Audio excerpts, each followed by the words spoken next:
నమస్తే అన్న, అందరికీ నమస్కారం.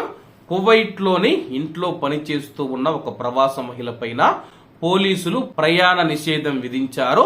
వివరాల్లోకి వెళితే కువైట్ లోని ఒక వృద్ధ పౌరుడు, ఒక వృద్ధ కువైటీ మనం చూసుకుంటే అహ్మదీ గవర్నరేట్ లోని పోలీస్ స్టేషన్ లో తన ఇంట్లో పనిచేస్తూ ఉన్న పని మనిషి అదృశ్యమయ్యిందని చెప్పేసి, ఆమె పారిపోయిందని చెప్పేసి, అలాగే ఆమె ఇంట్లో నుంచి పారిపోయే ముందు కొన్ని వస్తువులను దొంగిలించిందని చెప్పి ఫిర్యాదు చేశాడు.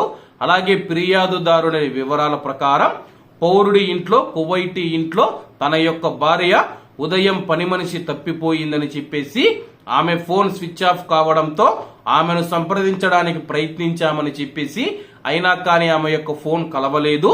అలాగే ఇంటిని తనిఖీ చేయగా పని మనిషి మొబైల్ మరియు అనేక సామాన్లను, వస్తువులను దొంగిలించినట్లు కుటుంబ సభ్యులు గుర్తించారు.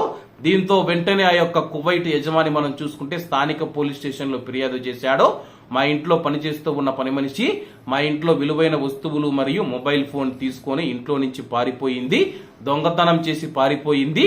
ఆమె కువైట్ దేశం వదిలి వెళ్లకుండా ఆమె పైన ప్రయాణ నిషేధం విధించి అలాగే దొంగతనం కేసు నమోదు చేయాలని చెప్పేసి పోలీసులను కోరారు. ప్రస్తుతం పోలీసులు కేసు నమోదు చేసి అలాగే ఇంట్లో నుంచి పారిపోయిన ప్రవాస మహిళ ఎవరైతే ఉన్నారో ఆమె కువైట్ దేశం నుంచి వెళ్లకుండా నిరోధించడానికి గృహ కార్మికురాలికి వ్యతిరేకంగా ప్రయాణ నిషేధం మరియు ఆమె యొక్క పేరును బ్లాక్ లిస్ట్ లో ఉంచారు. ప్రస్తుతం ఆమెను పట్టుకునేందుకు పోలీసులు కేసు నమోదు చేసి గాలింపు చర్యలు చేపట్టారు. కాబట్టి కువైట్ ఇంట్లో పనిచేస్తూ ఉన్న మన భారతీయులు ఎవరైతే ఉన్నారో కువైట్ ఇళ్లలో నుంచి దయచేసి పారిపోకండి.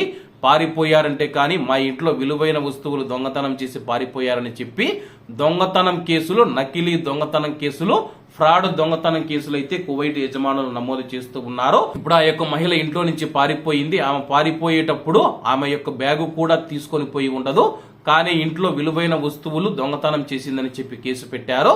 కాబట్టి కువైట్ లోని ఇళ్లలో పనిచేసే గృహ కార్మికులు చాలా జాగ్రత్తగా ఉండాలని కోరుకుంటూ అందరూ బాగుండాలి, అందులో మనం ఉండాలి. అందరికీ నమస్తే అన్న, జై హింద్.